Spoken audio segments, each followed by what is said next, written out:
Welcome, listeners and viewers far and wide from Cancun to Canal Street. I'm Eric Gislason, Associate Broker and Team Leader of the Excelsior team at Brown Harris Stevens. I was expecting a little bit more of a reaction there.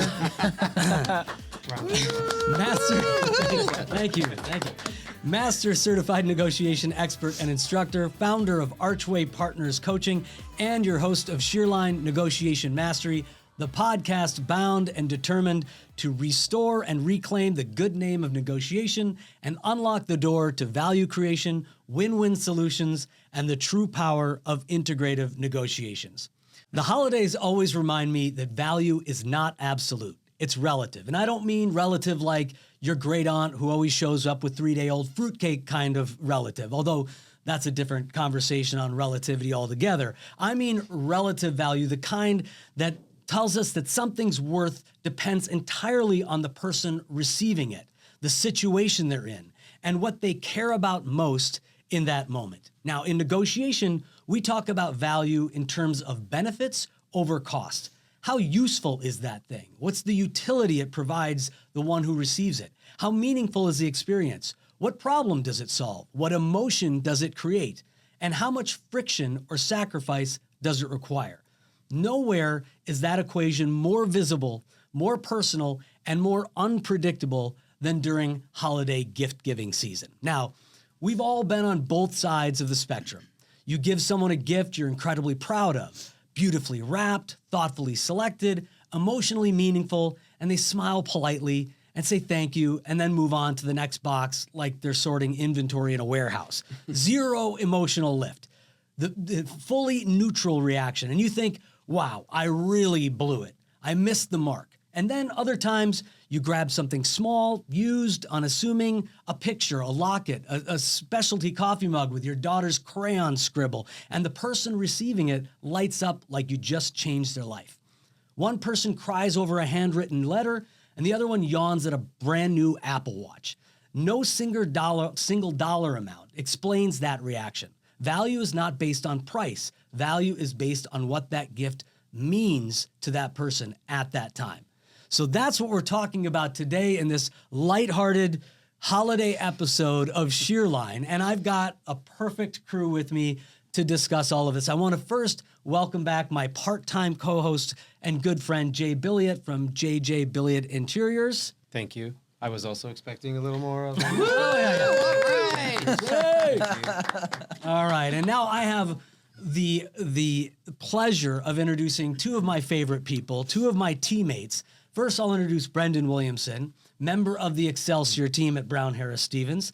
He's a New York City real estate professional originally from Huntington Beach, California. Now that will have meaning in a second once you realize where the rest of us are from. Now in his 7th year in the city and approaching his 5th year in the industry, he brings a mixture of hustle, heart, and creativity to every deal, and I can witness that firsthand on a daily basis. So I'm glad to have you here, Brendan. And there's a fun fact about you, that you spent a year traveling the U.S. and Canada performing in a Nickelodeon musical. Yes. Are we going to hear a couple of numbers, a song and dance maybe? There's a little room in front. Yeah, I actually did a rap during the musical. Wow. It was pretty special. Are we gonna hear it? We need that. Yes. I need a little more rehearsal. We're gonna have a copyright infringement. Those Nickelodeon people might be looking out for me. We don't want to mess with that. All right, and up next we've got our very own Peter Ronigan, New York City real estate advisor at Brown Harris Stevens on the Excelsior team as well. That's right. And a proud member of the Excelsior team. Like me, he's a Minnesota native, and like Jay. So we say he brings Midwest heart with Manhattan hustle. Peter's known for his deep neighborhood knowledge, his people-first approach to real estate, and for always keeping things both smart and human. So whether he's helping clients navigate the New York City market or building community around him, Peter leads with intention, authenticity, and a great sense of humor, which I also can witness, I have witnessed firsthand. We are lucky to have him on our team and even luckier to have him on the show today. Did you write that in here? I don't remember writing I don't know where that came from. Thanks, Peter. Nice to have you Happy here. to be here. So, We are, like I said, this is a nice, lighthearted episode of Shear Line today, talking about relative value in the art of gift giving. So let's get right into it with our questions. So I guess I'll open this up to Jay first, since you're the seasoned veteran on the podcast. All right. What's the best gift you ever received, and why did it hit you so deeply? So to everyone I know who's listening, they're all really good gifts. They're all good gifts. I appreciate all of them. But I will say the one that pops up in my mind that I will always remember, I was given a gift of concert tickets to a show. And the reason that it was special is because I did not know this concert was happening, and the person that got me the tickets was not particularly a fan. And it was, I can say, it was to Matthew Sweet, one of my favorite artists from the 90s. And so the gift was a surprise, and it was a surprise until we got there. I didn't know until I saw the sign outside, and I was shocked, A, that the show was happening and I didn't know, and B, that this person, of all people, would think to get me tickets to this and to accompany me. And on top of that, it wasn't an event. It wasn't a birthday. It wasn't a holiday, which means that this person saw that this was happening and thought of me and thought to keep it a secret because knew how pleasantly surprised I would be. I love that. I mean, that the element of surprise is one that Completely was just unexpected. Yeah. Completely unexpected. I love that. Anybody else? Peter, how about you? I always get, so I have a twin brother who, Paul, and when you're a twin, you almost buy gifts for yourself in a way. So I always get, I love that. We grew up sharing everything. I used to live with him. We don't anymore, but most recently he got me for Christmas a trip to Japan. Oh my God. And so that, it's okay, always... we can end the podcast right now. That's the win. I know, he's very generous with me, but it was just, we've always done that for each other. It's that unconditional love and wanting to be together and go on an adventure. And so he took me to Avril Lavigne concert recently. That was my present. So that was fun. And I don't know, he just always knocks it out of the ballpark. And so I think it's just wanting to be together within the experience. It's an experience that's selfless.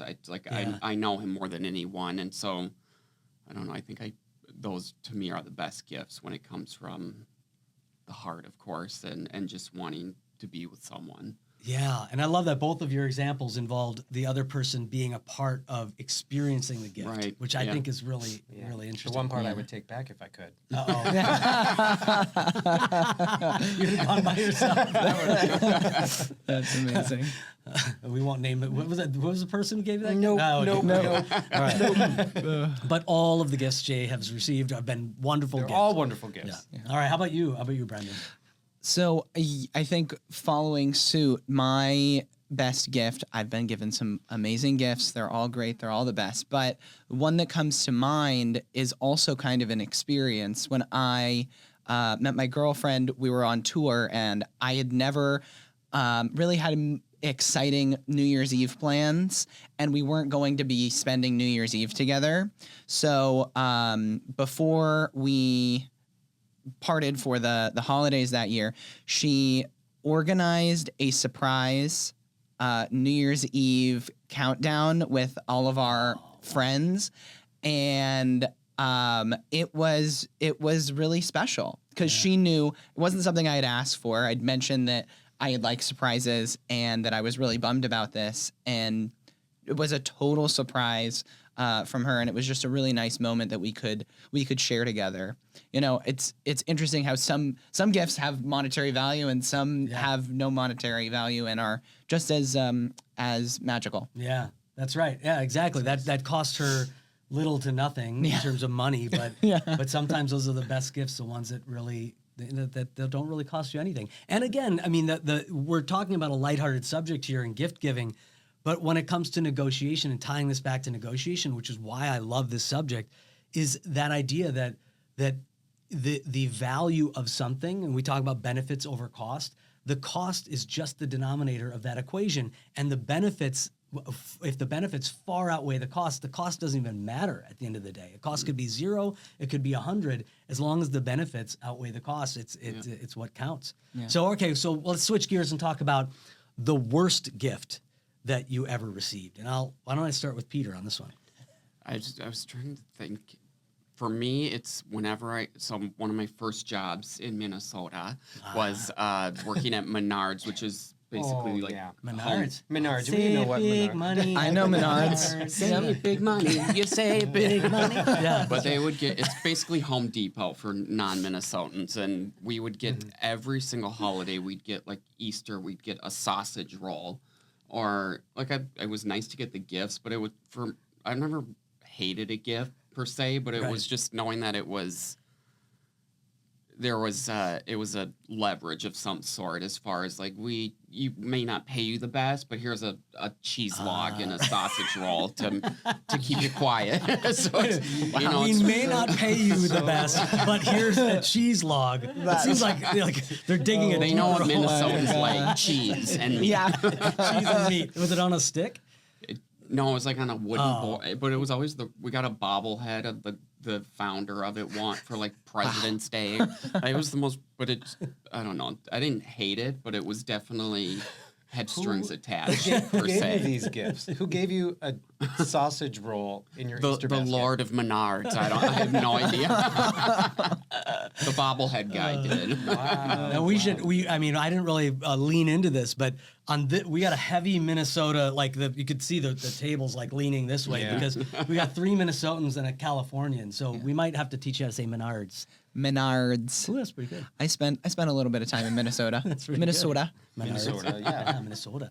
How about you, Jay? Anything worst gifts? I do have a worse gift in mind. I won't go into a lot of detail about it, but I will say there was potential for it to be an okay gift, like kind of thoughtless, but there was potential for it to be an okay gift. But it was given to me at a very embarrassing time. It was given to me in a crowd of people where there's no way it would be anything but humiliating. And it was given to me, and I sort of asked for an explanation. And in my mind, there was an explanation. And it's not the one that was given to me, which made it even worse. So I thought this is bad timing, and it's given to me in the wrong setting, and it's not even being justified well. It actually not only was the gift bad, but it ruined the entire experience. It ruined the evening, because then the rest of the evening I'm sitting there with this thing in front of me, like looking around at people, and there were some other people in the room that were like, "Oh, God, real sorry." Like they don't know what to do either. It was terrible. It was really bad. Yeah. It was really bad. Well, timing is a big negotiation and gift giving. Timing is Or even important. just the justification. Lie to me. Don't say, "Well, I wanted to make you feel terrible. I wanted to make you feel embarrassed." You know, that's Did lie. they want Say- that? Yeah, I think. Yeah. Oh. Yeah. They It's like could have the- said, "I thought you really wanted it. You had talked about it once, and I thought it would be funny." But that wasn't. Come on, everybody, come look at this gift that I gave you. It was so embarrassing. I was very embarrassed. But Oh man. So, okay, I'm gonna move. Do you have one, Brendan, or should I move on to the next question? I got a towel at my 7th birthday party as a gift. Wow, you've let this go. I can see. Yeah, I still have this. It was a beach towel. I still have it. Okay. But I remember, I'll be always appreciative for any gift I receive. But I remember sitting there like, wow, how do I, as a new 7-year-old, express my gratitude for something that I can't play with. Right, exactly. And if I know you, and I think I do, you're the kind of person that makes it seem like every gift that you receive is the best gift in the world. Absolutely. Yeah, I bet. Well, yeah, but we should also need to talk about the fact that you still have it. yeah, that's true. So was that a bad Yeah, gift? we're talking about you That might have been a good gift. It's true. It's true. It's gotten plenty of use. It's sitting in my parents' house back in California, but See? it's the only one that comes to mind. they're gonna thank me in 20 years. That's what they said when you gave it to you. Yeah, Yeah. right. And they were right. Yeah. All right. So before we go to a break, I want to ask this question. How do we feel about gift cards as a gift? Thoughtful or lazy? I think it depends on the person. All right. Receiving or giving? Receiving. Okay. Being on the receiving side, if if somebody has something that is a luxury, even a small luxury that they like, a Starbucks or a Dunkin' Donuts. I love Dunkin' Donuts. I just prefer when I don't have to pay for it. Sponsor. Yeah. I think that is an intentional gift that I would appreciate. And then I walk into the Dunkin' Donuts and I go, oh, I think of the person that gave me the gift. But if you don't know the person that well, maybe then it's a little bit less intentional. Yeah. Okay. Good. I like that.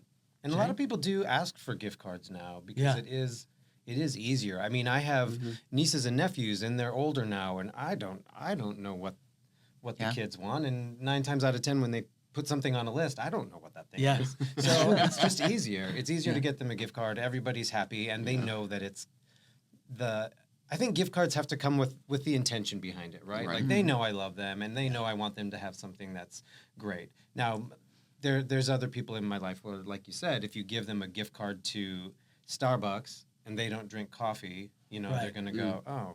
Yeah, if I gave my Thanks for wife a thinking of me. gift card, that would not go. No. It's like, hey, honey, look what I picked up. And it's still got the Walgreens wrapper.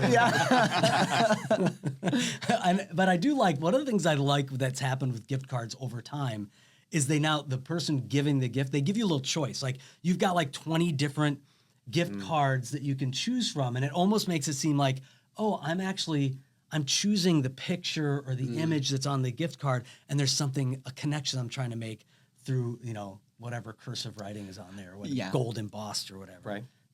It's like that spectrum of gift with purchase towards the other end, the intention, the meaning, I think it was Facebook just put out an ad I thought was genius, where it was an office gift exchange, and the guy basically looked up this woman on Facebook. She went to a Kiss concert once. She did this, and he found this perfect gift and tailored it to her, and you cry at the end of the commercial. And so it's that spectrum with everything. I think the intention and the connection with them. Yeah, the, I love the that. amount you tried, how much effort and there is a safety in gift cards. Yep. There is a safety in gift card. You know that I spent the correct dollar amount. Yep. You know what I spent, and you know that I didn't want to risk disappointing you. Yeah, that's right. So sometimes there is a safety in a gift card. I will say that. Yeah, and that is true. Sometimes it is taking the safe route. It's like, this could go badly if I get the wrong gift, or it could go really well. Just go middle of the road, get the gift card, and that way I'm not going to fail. Yeah.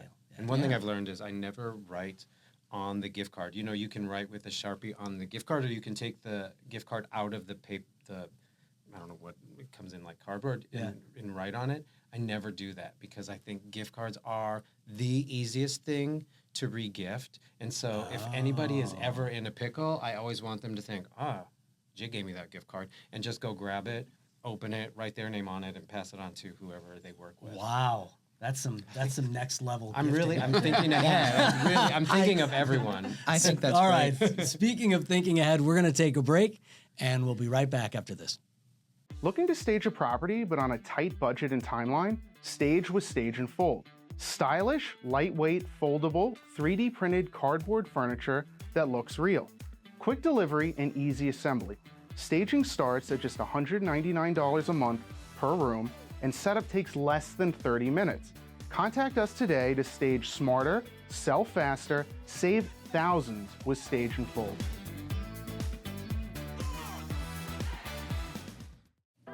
From residential and commercial closings to litigation, Romer DeBoss is your full-service real estate law firm. We blend big firm knowledge with boutique-level attention, delivering outcomes that exceed every expectation. Contact us at romerdeboss.com.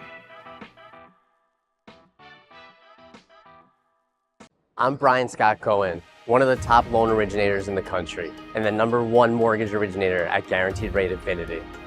Guaranteed Rate Infinity arguably has the most advanced tech in the industry. Our completely digital loan process makes it easy and efficient for homeowners, from a 15-minute pre-approval to the digital application and through closing. My team and I would love to help you get into the home of your dreams. All right, and we are back. Now, it occurred to all of us that you're probably all wondering from Jay's story what the gift was that his friend gave him. We're not going to tell you. We're going to let you message us, email, or DM us, whatever you want to do, and maybe we can get Jay to tell you what it is. But we're going to leave you in suspense. But we are going to move on. My face is on fire right now. All right, so I want you all to be honest. Are you someone who agonizes over gifts, or do you just wing it and hope the universe sorts it out? Go ahead. I wing it. You wing it? I think I'm a good read of people. I think I can, I don't know, just pick up on subtle cues and figure out what they like, if they're like me, if they're not, or whatever. And with social media, you can figure out people pretty easy. And so I just wing it. Like You're also very crafty. and I'm also very cheap. With like I've been trying to make it a tradition in my family. I'm a member of Buy Nothing on Facebook. So I mean, you're in New York City. I furnished my whole apartment with free stuff, and so I find the coolest, most unique gifts either on the street. I make sure that it's not cloth because that's not safe, but or I exchange or give free stuff, and I think that's good for the environment, good for. Sure. I don't know. I think it Take something of little value to someone else and make it something of high value. That's So it's true. That's I'm the exchange creative with principle. it. That's nice. I love that. All right. How about you, Brendan? What do you do? I take the opposite approach. Yeah. I get so in my head about what the other person is going to think, or if it's kind of one of those consortium things where we're passing around gifts. If anybody is going to like the gift that I got, so I'm the one that's standing in Target for 3 hours, and the Target employee is like, "Are you okay? Can I help you, sir?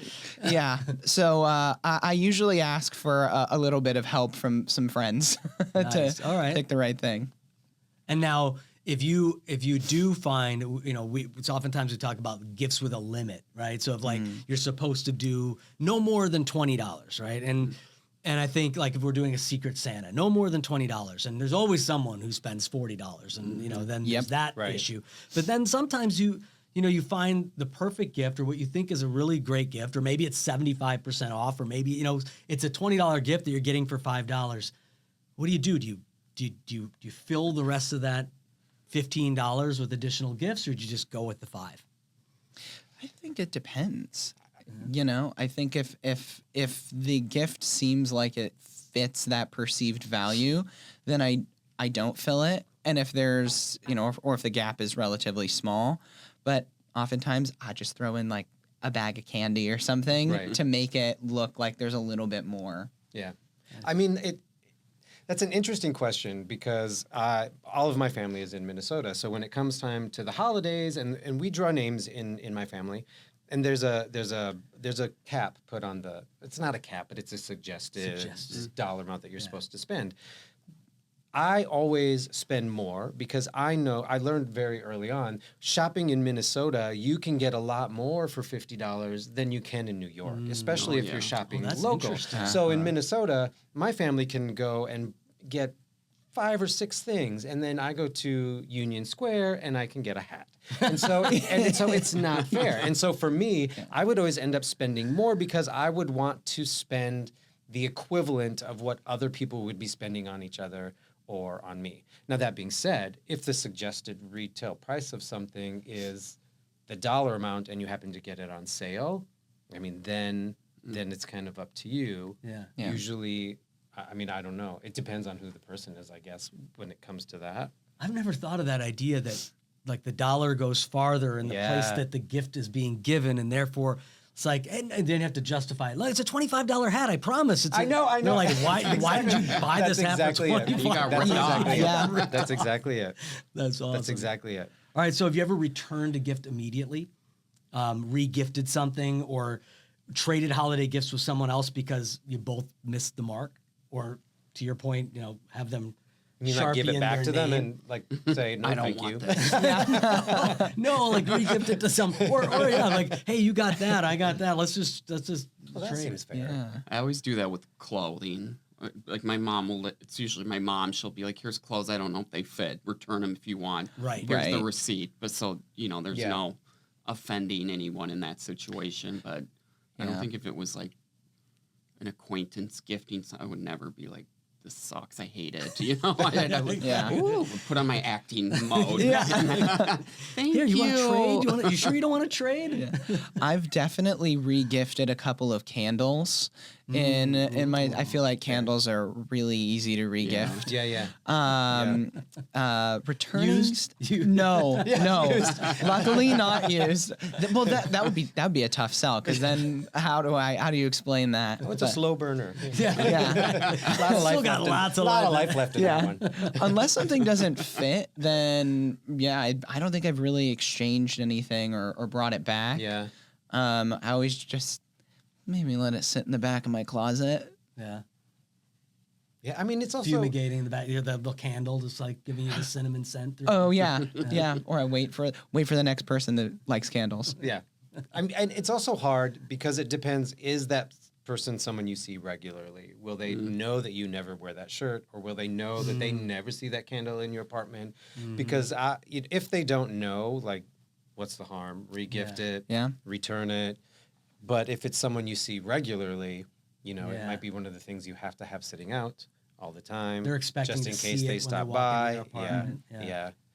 But ideally, someone that I guess you know that well is not going to buy you something terrible. Maybe. But you never know. You I never know. know. To Peter's point about the clothes and stuff, one of the things I've always appreciated about my mom's a great gift giver, and one of the things that she does is that she tells us the joy that she gets out of giving the gift. So she'll say, "Honey, I love to go and just shop for clothing for you. I know that whatever I buy may not be the right size or the right look or whatever, but I want you to know that all of the joy that I get from shopping for you that's where the joy is. Yeah. So whatever you decide to do with it is not going to diminish the joy that I had in buying it, which Right. I think is another, when we talk about the story behind it or the intention behind Right. it just creates that a narrative. It creates a story that now whatever happens with that gift, you don't feel there's no guilt in Right. doing whatever you want with it, because the other person's already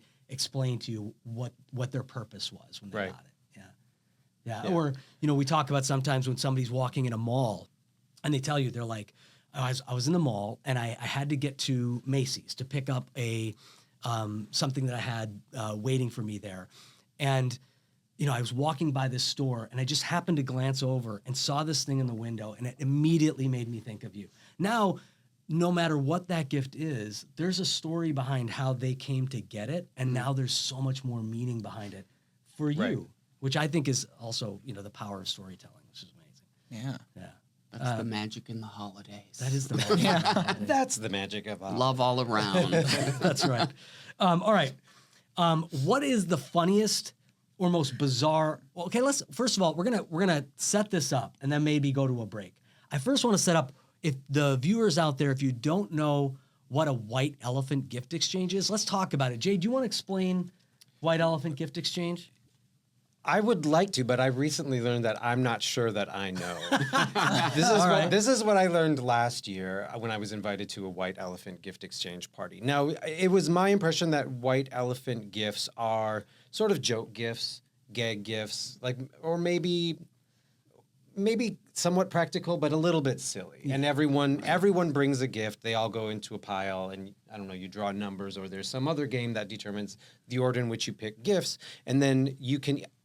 When it's your turn, you can either steal a gift from someone else or take a new gift off of the pile. And for example, if I would steal your gift because you got gloves or something, you then have the opportunity to either take another gift or steal from someone else. Right, exactly. And then at some point, the gift is stolen like 2 times or 3 times. Three times. Well, that's my rules. And then it can't be so someone's going to end up with it, and then it's done. Yep.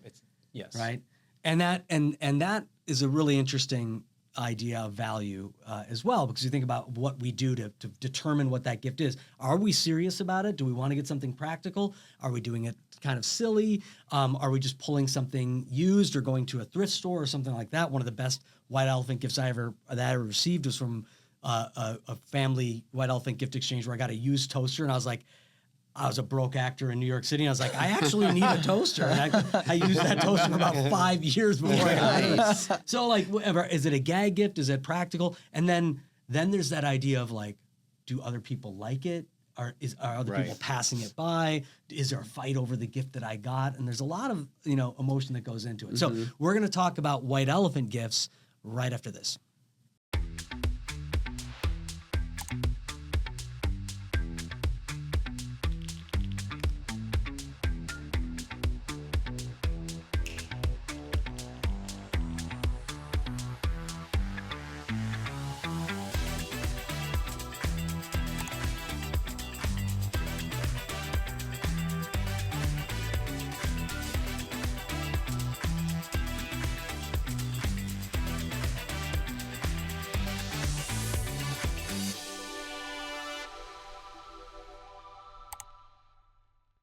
Hi, I'm Evan Greenberg with Langdon Title. I specialize in title insurance across New York, helping real estate attorneys, agents, and brokers close with confidence. I solve problems fast and keep your deals moving.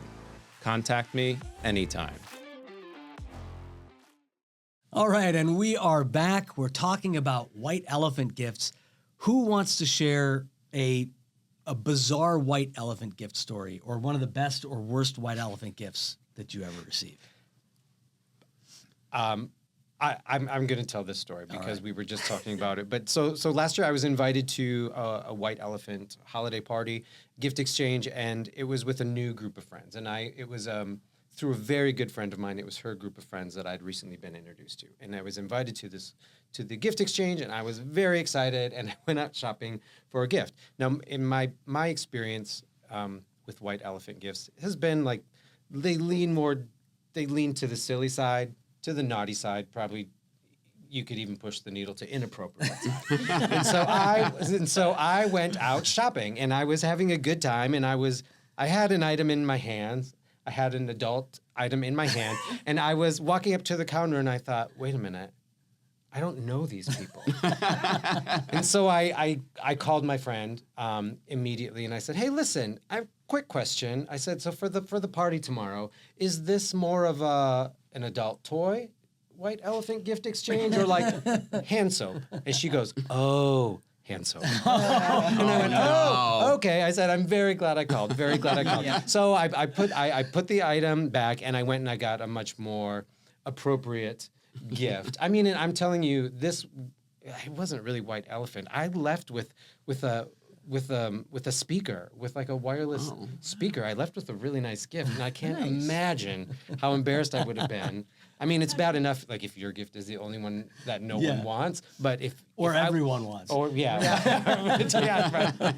right. And I was just so glad, because white elephant does mean different things to different people. Yeah, yeah. I would have loved to be a fly in the wall in that room when you're like, ha! They're all like.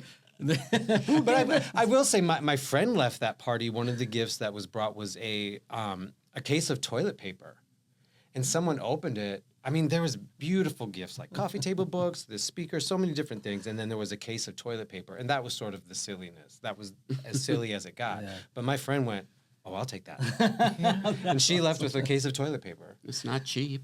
It's not. That's exactly during what she COVID, said. That has a lot of That's exactly value. what she said. Yeah. Just store it, wait for the next the pandemic. street value of this toilet paper is is great. Yeah. All right. Awesome. So do you prefer a sentimental gift? I'll start with Brendan on this one. So do you prefer a sentimental gift or a practical one? And what does your answer say about your emotional economics of gift giving? That's a great question. I think that as I've gotten older, my interests have changed, and I would say now I would prefer a sentimental gift because it shows the relationship that I have with that person and the thought that they've put into it. But I think historically, practical gifts that I'm going to use, because otherwise you're just sitting around and I kind of feel bad when I look at it. And I think what it says about my natural way of gift giving is that when I give a gift, I try and have something behind it, some sort of a reason. Even if it's somebody I don't know that well, I'll add a little story or something there that makes it just even a little better than a board game or a box of candy or something like that. Nice. Anyone else? Sentimental or yeah, like Brendan, it's changed over time. When I was struggling out of college, I needed, soap and food, whatever. So I think then but now I think more, I'm kind of 50-50, to be honest. Depends on the person, depends on life. And, it's always evolving, I think, with different people. I was thinking of my brothers-in-law at literally every Christmas. All they want is socks. Right. So it's like practical. Yeah. That's all they want. So, and it makes it easy for me. So it's funny, the whole sock thing, because we used to get my dad ties and socks and things like that, right? And we had such a great time picking out socks from our dad, because it was whenever we would pick out socks, we were pushing the envelope a little bit, right? Something that he all he wore was black socks. So we were always picking a little something that was a little bit like Argyle, or the socks back then weren't as crazy as they are now. But and the same thing with a tie, something with a little a pattern in it that if you look closely was a little different. I remember we got him like this whole series of Beatles ties, so all the ties were like artwork for one of the Beatles songs. And of course you couldn't really notice that until you looked really closely at the tie. And we had such a great time doing that. And so now that my kids, when I get socks and those sorts of things from my kids, I can see their eyes light up when I open the socks, and it's just a pair of socks, but I know that they went on a journey with Andrea, and they searched and searched and found the perfect pair of socks. And for them, it means so much. And that's why it means a lot to me. So, yeah. Jay, you have anything sentimental? Well, socks mean a lot to me because I'm in my 50s and I'm single, and I rely on new socks at Christmas time. I remember once someone said to me, like, your list is so boring. All you want is socks. And I said, I rely on the holidays for socks. When I need new hand towels, it's going to be at Christmas time. Like, that's just how it goes. How was your Christmas? Well, I didn't get any socks, so I'm not sure what I'm going to do this year. I think it's about a combination. I mean, there are certain people that can make it where you kind of not expect, but do appreciate a sentimental gesture. But like from my parents at this point, if I need a can opener would be great. Exactly. I don't. There's just sometimes you don't need a gesture. Like, yeah. I know my parents love me, or maybe not, but it doesn't matter at this point. Yeah, I remember my wife was going away on tour one time, and it was right around the holidays, and I thought it would be this great gift to get her like a travel printer, for when she was on tour. And so we weren't married at the time, we were just still dating. And so I gave her this travel printer. And to this day, I mean, she received it very, very kindly and nicely, and was very, very accepting of the gift that I gave her. But I'm pretty sure I've relived the moments I gave it to her in my head many, many times. And it was like, yeah, probably could have thought of something a little bit more sentimental than a travel printer. But at the time, I thought I was nailing it. I was like, this is awesome. Or even cool. practical. Like, what is she printing on the bus? I don't know. I thought, everyone's going to be coming to her to print Everybody need a documents. boarding pass? I have a travel printer. You're going to be the most The popular love of my person life on tour. gave me a travel printer, cordless. Oh, how romantic. It wasn't even cordless. It wasn't even cordless. When I get to the hotel, I can print out everyone's. So it was a boarding pass. printer, not a travel printer. Yeah, it was like this big. Yeah. Oh man, fit in a suitcase. Ooh, she married you. I haven't thought about that. Bro. That's amazing. All right, so I'm going to throw you for a loop on this question. This is the last one. So, is there any gift category that you think is always a mistake? Anything that you're like, I would just never give this as a gift, and don't say travel printers. I think for me, it's any gift that comes with strings attached. So in real estate, I like to stay in touch with clients. So I send out cards, and I always try to make it personalized. Like I don't want to put like, I love referrals on the back. You know, I want it to feel real, because it is real, and not come with something like, you owe me now, because I like 20% off your broker 12 cents for a stamp. You guys, anything that's completely inappropriate? For me, if I'm the one giving the gift, it'd be somewhere where I don't have expertise. So like I'm not a chef. I would not give somebody any kind of cooking appliance, because what I would like is almost surely different than what somebody else would like, and I don't might not know what I'm looking at. That's good. But I think the strings attached is such a good example, because the way that people would receive it is as if you're expected to do something with it. You're manipulating in a way. Right. It's not what gift giving is to me. Yeah, I like that. Like the no strings attached. Like exactly. That's a good way to put it. All right, so we're going to end that portion of the questions, and we're going to go into one of my favorite parts of the Shearline podcast, which is the lightning round. And if you want, you can join me in the theme music. You're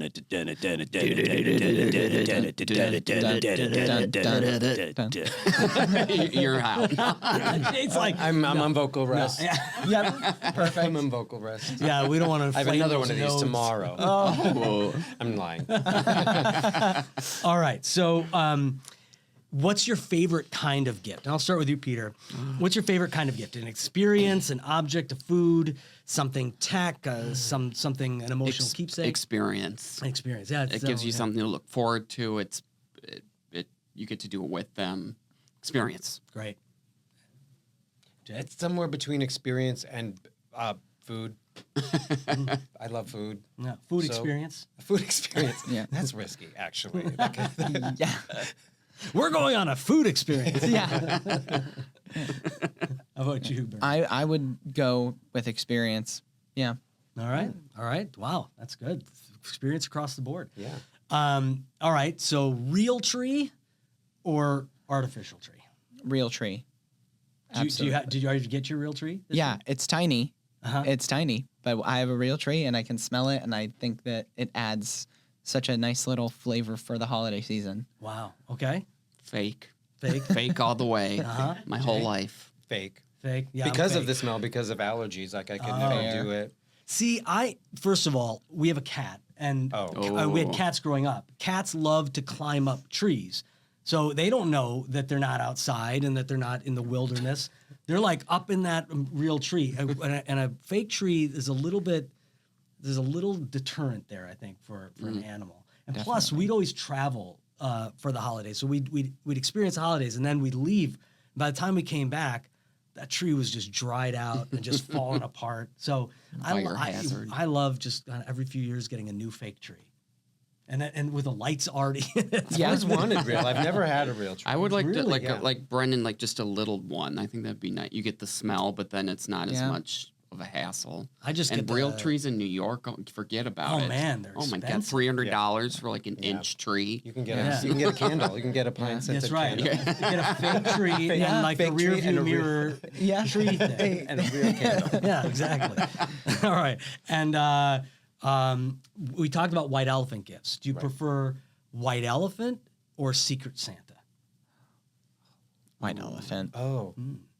Secret Santa or white elephant. I think it can be more extreme, funny. More fun. I like when it's fun and inappropriate. There's a pressure. There's a pressure with Secret Santa. There is, I think. Yeah. I think Because there is. then you're Absolutely. really talking about like that. Are you pushing the envelope right up to the gift level? Yeah. Or are you did you spend enough because it's the other person is judging you Yeah. quietly. I feel like there's also there's the pressure of liking it more when it's Secret Santa, because you don't know who gave it to you, right? Yeah. And then you have to try to gauge your reaction accordingly. I Yeah. always think Right. of Secret Santa as like a corporate party, and White Elephant is more of a fun party with friends. I Yeah, don't know. that's just true. my Yeah. mental True. feeling of the two. White elephant. Final answer. White elephant. Yeah, I think so. I just thought of, I remember, I think I was in like 7th grade and we did a Secret Santa and at Thrifty Drug downtown New Ulm. Thrifty Drug. Plug for Thrifty. Yeah. They were with you, if you bought like $20 worth of stuff, you got like a free necklace.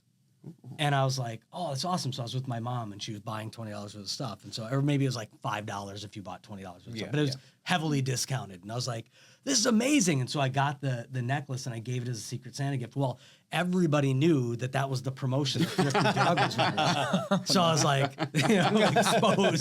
exposed for my cheap gift. Yeah.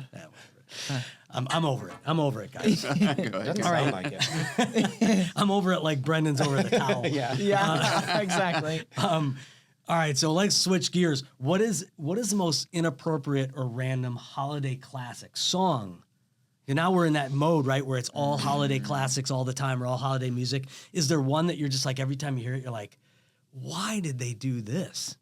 It's kind of not a class. Well, it's kind of a classic, but I'm really into all these AI songs that are coming out. What?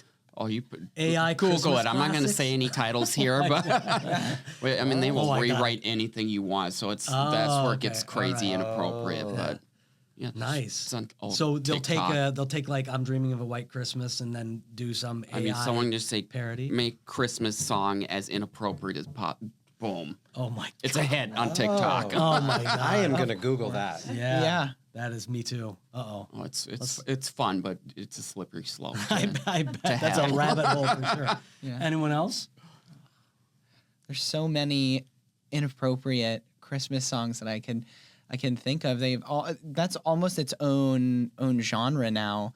Yeah. I think of the comedian Jeff Dunham did like a whole Christmas album, and or holiday album. They're all different and raunchy and wrong in their own way. Yeah. Now that's just the first thing that comes to my mind. I like when you talk about classics. There are a couple that Jay, do you have one that you wanna? I don't think so. Because think of because one. every time the reason I ask this question is that they're a little bit personal for me. Oh. So every time there are two songs that come on the radio, they are absolute classics that I just can't figure out. One is I Saw Mama Kissing Santa Claus. Oh, Which Oh. like how do you explain that to a child? Like it's a joke that adults get, right? Because Right. Santa Claus, Is- yeah. But for a kid, like how confusing is that to children who listen to that song? on Daddy, Yeah, like what is this? like why is everybody celebrating never this thought thing? of it like that. Yeah, and then the other one is "Baby, It's Cold Outside," which is a little bit, Oh yeah. Yeah. a little wrong, a little creepster. Yeah. What era? Like the Sus, sus, as the 1950s kids say. kind of turned out the ones that don't quite translate now. Yeah. exactly. That's so Yeah. true. Yeah, Yeah. pretty much the entire Rat Pack album. Yeah, It's just- yeah. Yep. All right, so do you ever stop with the budget? We talked about this, like, but we'll get your quick thoughts on this. Do you ever stop with the budget, like just shop with the budget in mind, and you stop when you hit the reach the budget, or does emotional panic take over and you just kind of like blow the budget and say, forget it, I'm getting the gift, whatever it is? Depends how behind I am on purchasing the gifts. If it's the day before, I do not care. Yeah. Whatever it is, I'll Budget's pay out. for it. Yeah. But if I've got plenty of time, I'm going to be much more thoughtful and careful with fitting into the budget constraint. Nice. Anyone else? Yeah, I'm kind of the same. I don't know. I just kind of go with the flow. go with it. Good old answer. It depends. It depends. Who's I the use it as a person guideline and- only, never a hard stop. Yeah. I use it as a guideline only. That's it. Well, Peter's out like out in the corner picking up a headboard. Digging through dumpsters, and getting bed, but no. Yeah. Well, guys, this has been, I'm so glad that I had all three of you together for this conversation. The last question I'll ask of each of you, and I'll start with my part-time co-host and good friend, Jay. How can everyone listening and watching the podcast find you, find out about JJ Billiard Interiors, and all the stuff that you do Yes, you so can well? find me on Instagram at jjbilliot_interiors. Great. Peter? You can find me on Instagram and Facebook, peter.roningen, and email proningen@bhsusa.com. on the Excelsior team. Or you can just go Excelsior team at bhsusa.com, and all three of us will get that email. Yeah. That's right. Go ahead, Brendan. I can be emailed at bwilliamson@bhsusa.com, or you can find me on Instagram under Brendan Williamson Real Estate. Awesome. Well, now it's time for some key takeaways from today. And obviously, this was a lighthearted episode, but I'm going to wrap this up and just bring it back to what relative value means in gift giving and how it ties into negotiation, collaborative negotiation. So if this holiday conversation taught us anything, it's that gift giving is emotional economics, as I mentioned earlier. And emotional economics is the beating heart of negotiation. It's that right brain of the decision-making process that we talk about. What matters to you? What matters to me? How do we create value, solve a need, build connection, and evaluate the value each side puts on the negotiation elements of a deal? And that's the holiday lesson and the negotiation lesson. Value is always subjective. The most successful negotiators, just like the most successful gift givers, are the people who pay attention, listen deeply, connect emotionally, and understand that value is both personal and emotional, not just the number on the receipt or on the deal. And that's Shearline, everyone. As a reminder, you can support this show by following us, subscribing, rating, and reviewing the podcast on YouTube, Spotify, Apple Podcasts, or wherever you get your podcasts. Just go to getmorenetwork.com, and there you can check out all of the amazing shows on the More Network, including past episodes of Shearline. You can find me all over Instagram at archway.partners, as well as on YouTube, Facebook, and Instagram at Eric the Expert. That's Eric with 2 I's. And you can contact the Excelsior team at Brown Harris Stevens by going to bhsusa.com. You can watch our brand new slow-mo video portrait. It's pretty amazing. And then you can connect with my coaching company, Archway Partners Coaching, by visiting archwaypartnersinc.com to learn more about our new one-of-a-kind Archway Partners Mighty Networks platform. It's a growing community of agents with access to small group coaching, motivation, skill building, videos, coaching exercises in negotiation, storytelling, confidence building, mindset, practical training, and so much more. We're offering a 30-day trial right now, so go to archwaypartnersinc.com for that and take advantage of that offer, or tell every agent in your sphere about it and give them that free gift as well. So on this, the first year of the Shearline podcast, and this episode is airing right during the holidays, I want to give a special thanks to Lena for all the work that she does behind the scenes, to Ray, who is not with us today, but is with us all the way along, both keeping the ship sailing, both in production and post-production. Everyone at the More Network, Matt Leone, and the marketing team at BHS for all of the work you do and the support you give the network and all of us hosts. To Bess Friedman for her leadership, and all of our listeners and viewers out there for really supporting this podcast and coming back and back every time to watch and listen every 2 weeks. So here's to a joyful holiday season, whether you're celebrating Christmas, Hanukkah, Kwanzaa, winter solstice, or any other faith or tradition, or simply the beauty of togetherness in December. Enjoy the light. And remember, there's a key for every lock, but it's the right combination of grooves, cuts, and teeth that lift the pins and create the shear line. Until next time, keep turning curiosity into connection, mystery into mastery, and keep unlocking what's possible. See you next time, and happy holidays, everyone.